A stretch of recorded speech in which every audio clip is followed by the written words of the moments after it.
Before we start, I do just want to say a big thank you to you for signing up as a channel member, because at the end of the day, I am trying to do YouTube full time, so I do really appreciate all the support. And I guess I should kind of explain what my idea is for this video, what this video is gonna look like.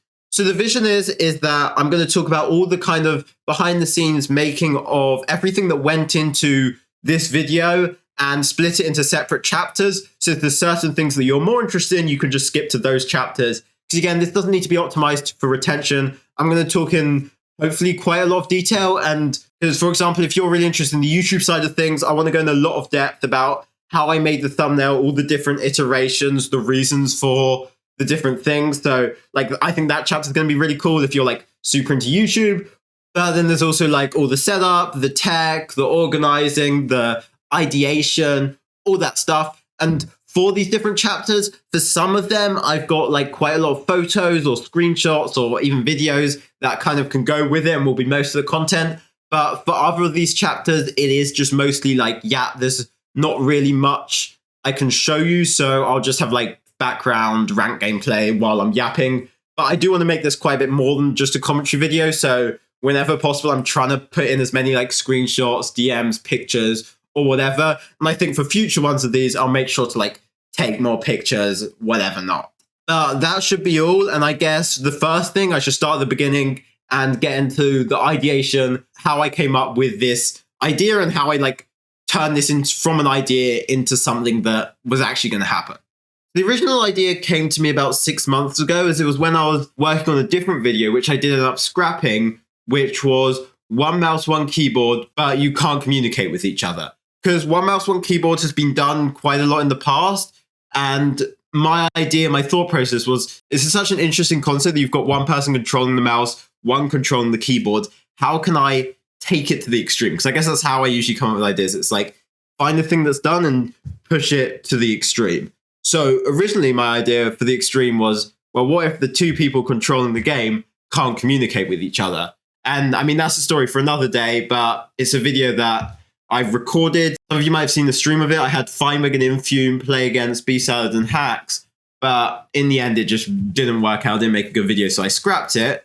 But around the same time, I had a different idea, which was, well, rather than just two people, one on the mouse, one on the keyboard, what if you like push that further and had one person on literally every single key on the keyboard, one person moving the mouse, one person left clicking, one person right clicking, because that is ultimately the way to take it to the extreme, and it is something that like nobody's done before. So once I had this idea, and I believe I've got some screenshots from the 1st of July, so a really fucking long time ago, where I was talking about this in DMs with someone and about like, how am I going to do this? How am I going to make this work? Because there's basically two ways of doing it. You can either do it online through some kind of software that allows you to like remotely do it, or you do it in person, plug a bunch of keyboards into a computer and give each person one button. And in theory, obviously, 32 people online would make a lot more sense. But after a lot of looking in, there was literally just no software that I could even do anything with more than two people on. And I mean, even finding a software for two people for the previous video was pretty fucking hard. So I just realized that doing this online, unless I paid someone a fuck ton of money to make some crazy software, it wasn't going to happen. Plus also, doing it in real life would definitely make for a better video, because the comms on the, like 32 people on Discord call is not going to fucking work. So then I thought, well, when am I going to get this many people together? Obviously, I live in London in the UK. I could probably get maybe 10, 15 speedrunners together for a video from like people that live in the UK, but I'm realistically not going to get enough people to make this work. So my thought process was, well, I need to do this at a convention. Because obviously at a convention, a bunch of people all in the same place. And my thought process was, well, the best one is TwitchCon, 2 TwitchCons in a year. I can either wait till Rotterdam next year or do it at San Diego this year. So my original idea was I try to maybe do it at San Diego. But obviously there's a lot of problems with that. We're in a completely different country, that country being the USA, which means I need to somehow find a room. I need to somehow get a ton of keyboards in America. And still getting the people together might not be that easy, particularly as obviously now having been to San Diego, there were not as many speedrunners there as I thought they would be. So I'll be honest, I don't think I would have managed to get enough people together. But then I got pretty lucky. So then I heard from Fulham and also from Civinox that there was this plan of doing an in-person tournament. So obviously Civinox is like the head of production. Civinox is the reason that all of this happened, including my video, because Civ is from the University of Bournemouth, studies like a media course, and that way is able to, one, get rooms to make it happen, and two, get all the cameras and equipment and stuff. So once I heard about this tournament happening in Bournemouth, it was just like obviously a no-brainer that I try to do this video here rather than San Diego, because it's in my own country. I will have my car with me because I can drive, so I can take stuff around, and hopefully Civinox will be able to get me a room, some cameras, and maybe even keyboards and PCs from the university. So sometime, I think around August, September maybe, I agreed with Civinox that we were going to try to make this happen at some point during this weekend.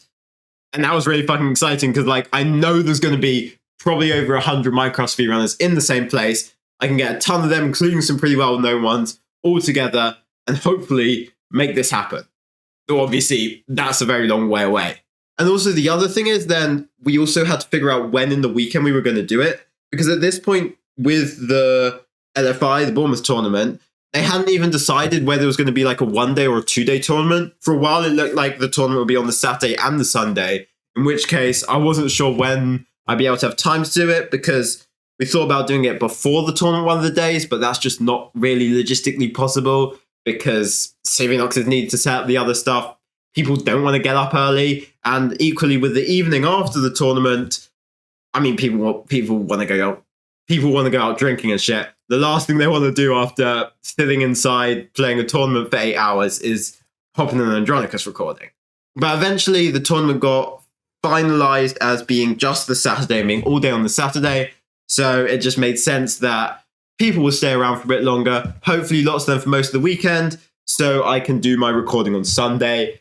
And we agreed that 2 p.m. would be the best time, given people will be out very late drinking on Saturday night, and I don't think they're going to want to be up early. So 2 p.m. Sunday was the finalized time, which meant that I'd somehow gone from crazy fucking idea to wait a second, this is actually going to happen. Okay, so just one other quick thing that I forgot to mention that I wanted to add was there was quite a bit of discussion between me and Civinox over which room we were going to use. So because we could basically get any sort of seminar room or even a lecture theatre in the uni to use for this video. So there were a few different ideas, and in the end, Civ narrowed it down to 4 and sent me some pictures. So you see, this first one is the one we ended up using. Then this one was more like a lecture theatre. And I ended up using this just because I didn't think the seating, because I just thought the seating would be a bit far. We weren't able to go in a proper semicircle and shit. And then this one could have also worked, but I was slightly worried about the fact this is a real projector. So it's going to be harder to see. Potentially there'll be more delay. So we didn't end up going for this room. And then this one, again, similar. It's a projector, so I thought that'd be worse than the actual screen. And it's also pretty cramped. So, because in the end, this one definitely felt like the best one, mainly because it had a real screen that was connected rather than just a projector. So Civ sent me a little video of it, and I decided that, yeah, this would be good. Particularly as, to be honest, it was a lot bigger than I thought any rooms would be able to get would be. So this was really useful. But anyway, back to it. So that's the idea, but in order to make this all happen, I need a few other things. So what I need is 32 people. I need a room for all these 32 people to go in which we can play Minecraft. So we need a PC. We also need to be able to film. And then we need all the fucking tech to make it happen. Because we need the keyboards. We need the keyboards. How do you plug this many keyboards into one PC? There's so many different problems to solve. So I think the first thing I'm going to talk about is all the tech that made this happen. And thankfully, for the tech, I've got a good amount of pictures that I can go through. Okay, so the tech I'll kind of split the tech into 2 parts, where the first part I'll talk about buying and ordering all the tech beforehand. And then the second part, when I get to the setup, I'll talk about setting it all up on the day. So the first thing is we need a PC. And unfortunately, the uni wouldn't let us use any of their PCs because there were like security issues. It wasn't going to work. So for the main tournament, Fulham ended up actually ordering PCs in, but they need to be picked up that day. So I ended up just using Civinox's PC. So obviously just before the day, I picked it up, took it in my car. The PC was kind of sorted. And given we had a seminar room in the uni, we could just plug that PC into the main thing. And thankfully it all just worked and it came up on a projector at the front of the room. So that part was generally pretty easy. But then we need to figure out, well, how do we plug in all these keyboards into the PC? Because we do need a lot of keyboards, because if you've got 32 people in a room, they're not all going to crowd around one keyboard. And I calculated, I thought generally you probably want 2 or 3 people to every keyboard, because if you have more than 3 people, there's just not going to be space and it's going to end up in disaster. So Civinox's PC has like maybe 5 or 6 USB slots. So how do we plug in this many keyboards?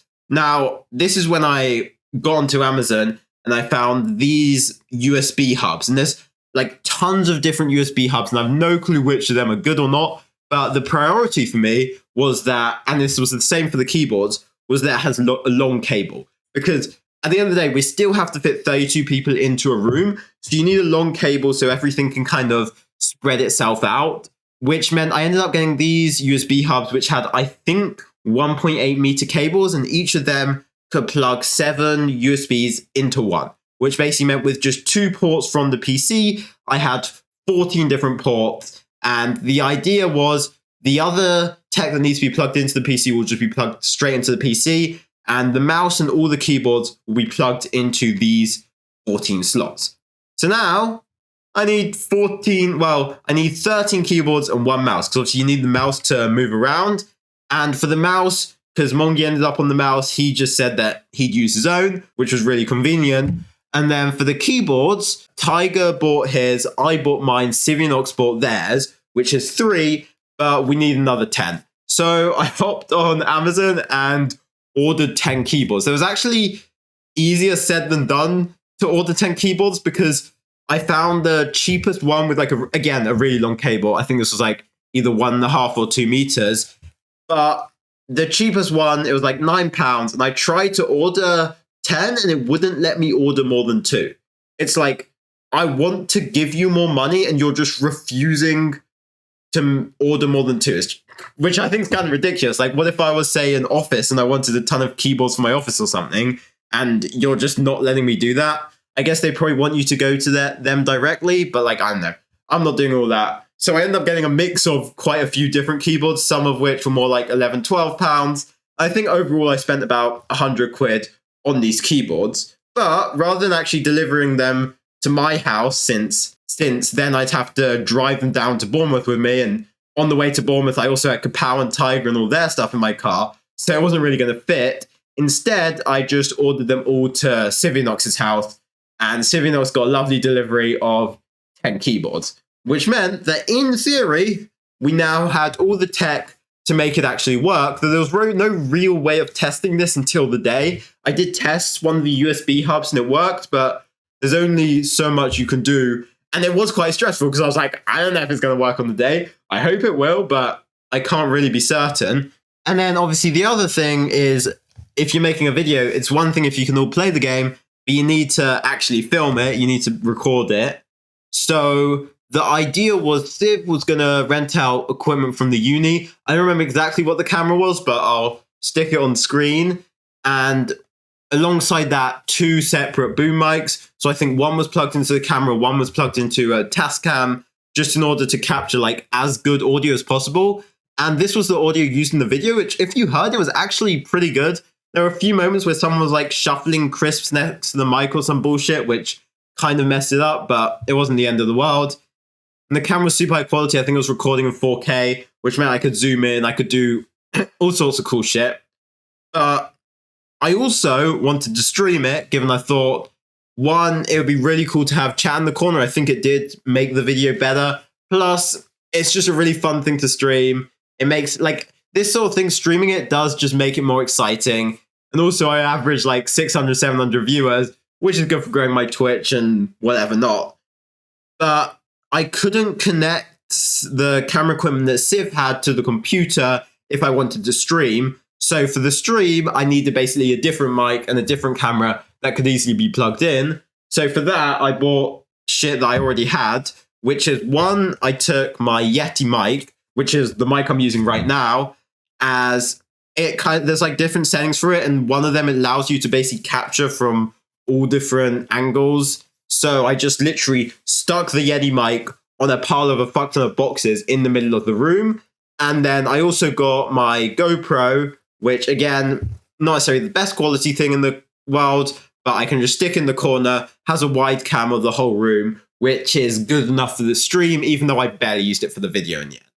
So in terms of the equipment, that's basically everything. And it was just a case of, okay, let's take this all down and fucking hope it works on the day.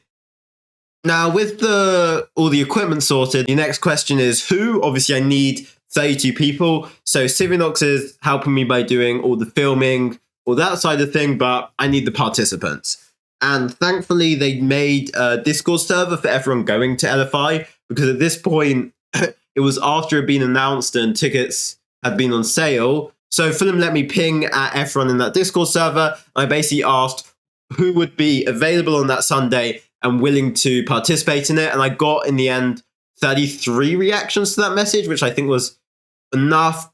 Considering then I also DM'd all the players and like casters and everyone individually.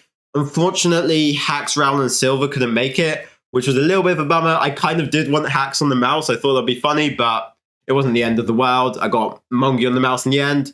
And also Jumper and John A and Max, and there are a few other people that were kind of involved in the tournament. Obviously, Fulham himself as well, that weren't able to do it, which was a shame. But at the end of the day, I had 32 people, and that's all that really mattered. And I had enough good speedrunners to like take over the good buttons like Mongi, Tiger, Beef, Strid, etc. So in terms of actually getting those people, that was easy, though the harder part was allocating keys as well as sorting out a seating plan. Seating plan was the hardest thing of them all. Because obviously I can't just get like 32 people into a room and just be like, yeah, just sit whenever, make it work. So I kind of had to figure out who gets on well with each other, as well as putting all the kind of more important keys in one area. So then the camera focuses on that. So I ended up making this disgusting spreadsheet where I basically figured out who's going to be put on what button. I did want to actually beat the game, so ideally all the better players on the most important keys was the best idea. So the other thing for the seating plan is if you've got 2 or 3 people to one keyboard, you can't have them on like 2 keys next to each other. Like if one person's on 6, one's on 7, it's going to get a bit annoying. They're going to get in the way of each other. So I tried to kind of make it so people had their keys spread out. And in a few cases, I did some like weird rebinding to make it work. Like if you look, I had Ideal on 6 and Shalomin on 4, but 6 and 4 pretty close. So I ended up rebinding 6 to I, so then their hands kind of more spread out. It's a bit nicer. And so yeah, that was kind of the basic idea. This took a while to make. And I did have, I think it was Rao dropped out last minute, which meant the day before I had to change a few people, move a few people around, but it was all right. And in the end, thankfully, even though we didn't fully stick to this on the day, it did definitely help a lot with sorting everything out. So it was definitely a good idea. Okay, so onto the actual setup on the day. I ended up driving to Civ's house and picking up all the equipment. So the keyboards, camera equipment, PC, etc., etc., and then drove down with all that to the uni campus. Unfortunately, Civ actually forgot their student ID, so I had to go walk back to their house and then come back. But while Civ was gone, we unloaded all the stuff from my car and moved it to by the building where the recording was going to be. So there's this funny picture of Mongi and Ogar just carrying a PC across a uni campus, which I think is some of the funniest shit ever. Because at this point, I had come with Mongi in the morning. We met Ogar, Beetle, and Rosebeams.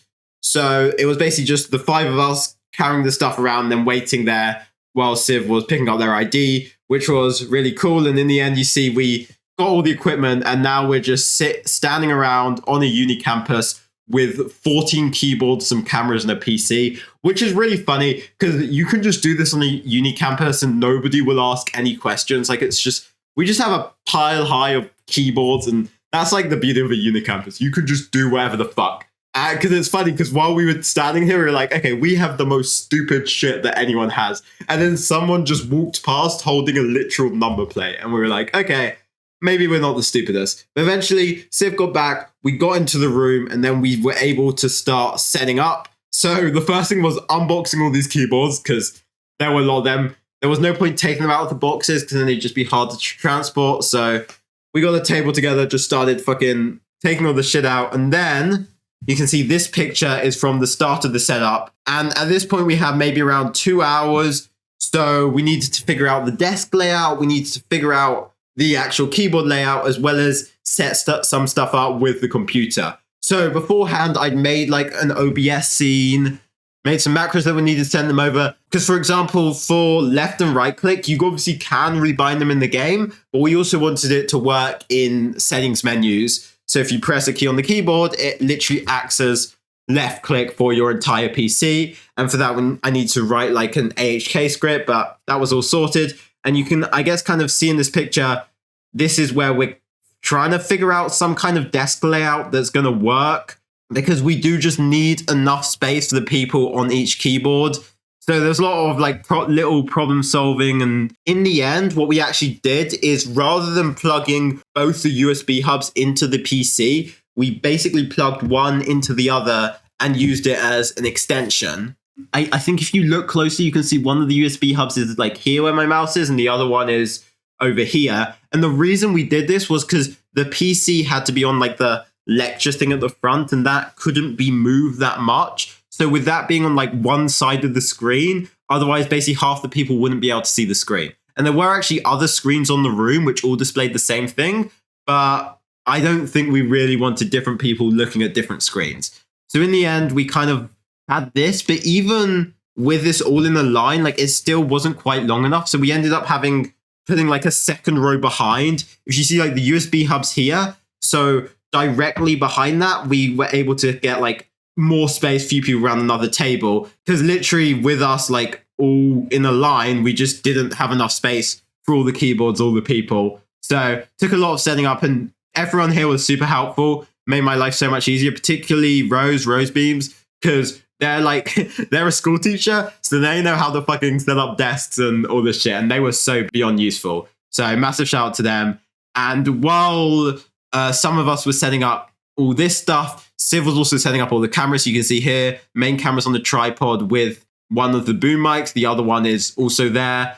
And then I think mainly Ogar and Mongi, as well as Ende once he arrived, were all kind of sorting out the PC, because we needed to figure out our standard settings. Mongi needed to figure out his sensitivity. There were a lot of different things that kind of went into it. And particularly, if you'll see this video, we were trying to set up calc to work, because our idea was that we were going to measure with Bowtie, but it was just, they spent like 20-30 minutes on it. I don't know what they were doing, but they had all sorts of problems, and I think they realized that like they were just not measuring eyes. Like this is, I think I might have posted one of these clips to Twitter, I don't quite remember, but this is Tiger and Ogar just really fucking struggling, and like they barely got measurements. Like it was cooked. Because the other thing is, we discovered there was a delay. Like there was a delay to this screen. And the reason, now I initially, and I think most of us assumed it was just because we had so many input devices plugged in that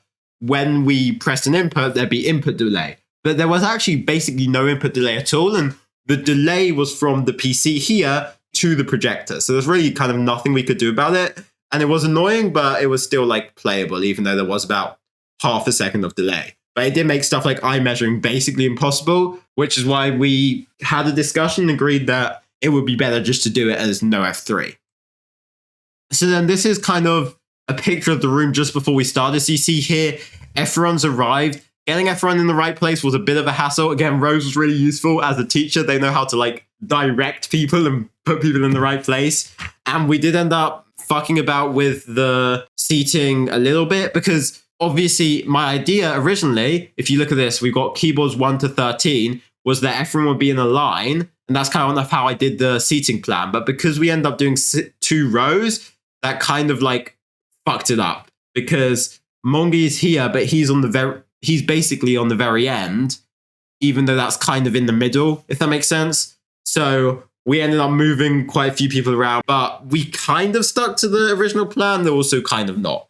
So that was chill. And you can also see here, we've got my mic set up in the middle. It kind of needs to be in the middle to pick up from all directions. In the end, the audio wasn't that great from this, but thankfully we had the other mics for the recording. So if it was a bit shit for the stream, it didn't really matter. Like, obviously I want the stream to be as good as possible, but maybe at most there were like 700 people watching the stream and over 100,000 people watched the video. So, you know, that's like the priority.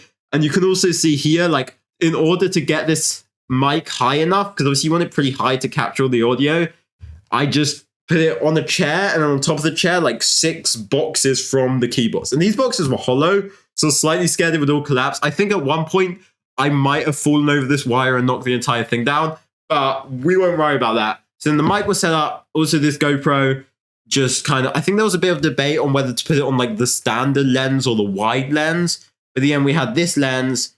We had our Minecraft on the main screen. Everyone's here. Setup is somehow all working. Because that's the other scary thing. It's like, is everything going to work? And I didn't know what the camera and shit would look like. But what I did know was the stream was looking all right. The audio, even though it was a little fucked, it was good enough that even if the rest was shit, it would be good, still good enough for the video. And most importantly, all the keyboards fucking worked. Because I was so, like, these USB hubs were from some fucking dodgy ass company. Like, they have like basically 8, like the name on the top of these is just 8 fucking random letters. It's just some random ass tiny company in China that just makes USB hubs with long cables. And thankfully, they all just work perfectly. So the only thing that didn't work was the delay, but there wasn't really anything we could do about that. And we were set up and ready to go. And we actually ended up starting on time, which is insane and very fucking rare. So yeah, that's like the biggest thing I guess I want to talk about, which is the setup. And the next thing is this video just before we started, which I posted to Twitter. And then we went live and we started the run. So I guess I'll quickly talk about during the run. It's not that interesting. Obviously, you can see the footage. I think the VOD's still on Twitch. I'll probably upload it to my second channel or something at some point. But I guess the one thing I do want to say during the run is I think myself, as well as most people there, had this realization about 10 to 20 minutes into the run that this was going to be a fucking disaster. Because it took us, after 10 minutes, we had just gone on stone tools and barely got into bed in order to sleep the night. And then by the end of 20 minutes, all we had done is gone on food. So at this point, I was like, okay, there is no way in hell, if it takes us 20 minutes to get stone tools and some food, that we're going to beat the game. Like, this is a disaster. And in my head, I'm just hoping that we get far enough into the run that I'm able to actually make some kind of video from it. That's my thought process. I like honestly didn't think there was really any chance that we beat the game. I think other people there probably thought a similar thing to me, though obviously in the end it did work out. We did beat the game. A few things to know: during the run, Ruth, shout out Ruth, bought a fuck ton of snacks for everyone, which kept us going. I think if you watch the video, you'll see at points we had like cans of shit, crisps, whatever. So Ruth went to Aldi, bought a fuck ton of shit. So big shout out Ruth. I offered to pay them, they refused. So I guess they're just a fucking go, and that was really useful. We also had like a halfway break, I think, as we built our second portal. And during that time, fucking Tiger, Ambi, Ogre, Ende all just started doing stupid shit to the camera. And it was so funny because I went to the loo. I had no clue what they were going to do to the stream. And they were just bullshitting in front of the camera. And I ended up with 170 subs from that, which was really fucking funny. And also really useful because I kind of need that money. So I appreciate it. Because the biggest thing was I was then like, okay, even if the video is a complete disaster, because of this stream, I've still paid back all the money I spent on the keyboards. So kind of awesome. And then also during the halftime break, we ended up taking the thumbnail screenshot, mainly because I was just worried too many people would be gone before the end. Because about 1 to 2 hours in, people did start having to leave. Obviously, some people were staying that Sunday night, but lots of people were traveling home that evening, particularly people in the UK. and they had trains to catch or had time they need to be back to or whatever. So when someone left, we basically just ended up doubling up other people on the same keys. So by the end, I think there were only about 15, 20 people, and most people had 2 keys, but like it doesn't really matter. As long as like the general idea is still the same, then it's good enough. And in the end, somehow we did fucking beat the game. So that was awesome. But at the end of it, I just remember like I was so happy with how it went. So yeah, that's during the run. And I guess the next thing is like clearing up after the run, because the room, like you've seen this picture, the room was a complete mess. So I had to move everything back. And I also had 10 keyboards. I didn't really have much use for 10 keyboards. I don't really need 10 keyboards for anything else. So I did offer, I was like, yo, if anyone wants a free keyboard, then feel free to. And I think one person took a keyboard, while the other 9 are just, I'm literally staring at them. They're all sitting right opposite me in my room, as well as the USB hubs. So if I ever did need to or want to do this again for whatever reason, I have all the tech sitting right opposite me for it. But yeah, we cleared away, got everything sorted. It didn't take too long. And that was it. That was a wrap. Had a great end to the trip. I think in the end, 16 of us that were like still left after this all went to Nando's together, which was pretty cool. And after that, it was then I need to get the footage, watch it back, and start editing. So I guess that's the next thing that I'll get onto, though I honestly don't know if there's really much at all to talk about during the edit, but there's a lot to talk about during the thumbnail. So I'm going to talk about kind of the whole process of making the thumbnail, because I think it is really interesting. A lot of iterations. I spoke to a lot of people, TJ, B, even Recrap. So I'll kind of get into that and show you through all the different stages of the thumbnail development. So now let's talk about the thumbnail, because this went through a lot of iterations, a lot of different ideas, but I guess I should start with the photos on the day. So on the day, Civ took 4 photos. So the first was like an overhead shot of basically all our hands on the keyboard, with the idea it's like we're all pressing one button, we're all kind of doing this, but although this is a fucking sick ass photo, like it genuinely looks like a stock image. This is so like Civ cooked with this one. It just, I couldn't really find a way that this would fit into a thumbnail. And if anything, it looks like too much like a stock image. So I never ended up using that one. And then we had a few different ones. So this one, we all tried to look like locked in. Then this one, we were all being silly. And this one, we were also all being silly. And I think you look through them, the locked in one, it wasn't as like visually interesting as like the being silly ones. I think this was the best image we had, but I don't know. What we found was certain parts of one image were better than certain parts of the other image. Because generally, I think I preferred this image overall, but Daya here is looking into the camera, and that's like not great, particularly as someone in the center. Whereas like Daya this way looking to the side was a lot better. So what we actually ended up doing was merging the images together, where I think I took Daya from this image and put it with the rest of this image to make the thumbnail.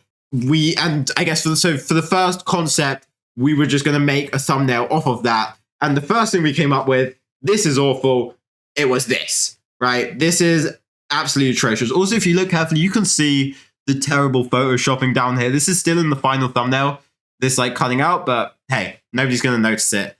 And the problem is, we were just looking at this, like we couldn't quite understand. And when I say we, I was making this in a call with TJ. It's just like the background looks so bad. It looks so like stupid, you know? Because we wanted the Minecraft on the screen behind, but it didn't really make any sense. And then the seating panels took up so much space. But then TJ had a fucking genius idea. He was like, well, why don't we just remove the background and like replace it with Minecraft? We removed the background and it ended up looking like this. And this is fucking sick. Like, because we took a Minecraft screenshot, so it's just all these people with Minecraft clouds in the background. And then I was like, okay, now we're cooking. Now we're getting somewhere. And the question is, what text do we do? Do we do like one keyboard, 32 speedrunners, one keyboard? And I'll show you the different iterations that we had. So this is like the MCSR speedrunning YouTubers Discord server. And in this channel, Thumbnails Titles is where we kind of talk about the thumbnail, and I posted the first thing that we made, which is it's got like 32 speedrunners. I think this is Dosis font on the top, and it's pretty good, but it feels like it's missing something. I think the people were too low. I think we end up moving the people up. So then I think I end up talking to 9G and Biggest B as well about kind of which text to use. And what 9G suggested was put 32 speedrunners and 1 keyboard. And at the time, this is definitely the thumbnail that I liked the most, because I think in my head, the 32 speedrunners and the 1 keyboard, both on their own, they don't really tell a story. It doesn't quite make sense. And by saying 32 speedrunners, 1 keyboard, you're basically explaining with the text at the top what's happening at the bottom. And I think it works really nicely, because the just 1 keyboard text, it doesn't really make sense. So I think TJ and B did prefer this one. Me and 9G preferred the other one. So there was a lot of disagreement over which ones were better. And also at some point I DM'd Max GG's about this, if I can find the message. Because he DM'd me for thumbnail advice. So I was like, you know what? I'm going to DM you for thumbnail advice. I was like, what do you think about this? And one of the biggest things he told me to do was he told me to add a drop shadow, which was huge. Because if you look at this, the players, they don't really stand out. But if I go back to the thumbnail I ended up making for it, you can see that the players, they really pop a lot more. But I was still quite unsure about what to do. And I was also quite unsure about whether I like this concept, because B in particular, so obviously for those of you who don't know Biggest B, he makes most of Feinberg's videos. He runs HBG highlights. He's a fucking YouTube genius. You talk to him, he's one of the fucking smartest guys. And he basically said, you should just have a Steve skin with random ass, with text next to it. And I ended up making this absolute monstrosity. Because he was like, you need a brain roller for your thumbnail. It just needs to be a Steve. And it's yep, 32 players, 1 keyboard. And he ended up remaking it to a much better version, which is just a Steve standing with a bit of aura and an arrow saying this is 32 players. Because it's at the end of the day, that he is right to some extent, that with YouTube, you just want your thumbnails to be as simple as possible if you want them to be effective. So his view was, well, very simple thumbnail, big red arrow, make it really obvious what it's about. But my problem is it does kind of look brain rot. It doesn't look like a unique idea. This thumbnail, although it's made to stand out, in a way it doesn't stand out because it's just like everything else. That's kind of the way I think about it, and it doesn't strike the vibe of my channel. So I wasn't the biggest fan, and also did have another concept, which was this. And honestly, I really fucking like this. I think I ended up at one point making one with a flip keyboard, which was a lot better. But I really like this because it kind of gives off the idea while also still being in Minecraft. Because that was B's biggest concern, is that although, yes, this is an IRL video, people, they scroll through YouTube very quickly. And if they see something like this and it's not Minecraft, they're much less likely to click. Those are the people that in my core audience, they're less likely to click on it. That's not a great thing. So maybe something like this could be a lot better, where you're still showing the idea, but you're showing that it's within Minecraft. But then the caveat to that is the thing that makes this video stand out is the fact it's an IRL video. So the fact you're not showing that in the thumbnail is also kind of shit. So we were very stuck for quite a while. And if I go through my download folder, you can see that I went through a lot of iterations of this. At one point I tried a timer in the corner. I messed around with this, messed around with the 32 players. And in the end, I was really stuck. We all kind of disagreed on which was better. You see Matthias here says, I like the first one. B is this is the best one. Me and 9G, I think, the first one. TJ liked the second one. And when there's disagreement amongst the YouTubers about which thumbnail's better, you gotta go talk to the big boy. You gotta talk to the big scary YouTubers. And I DM'd Prince Zam and Recrap, and both of them are really useful.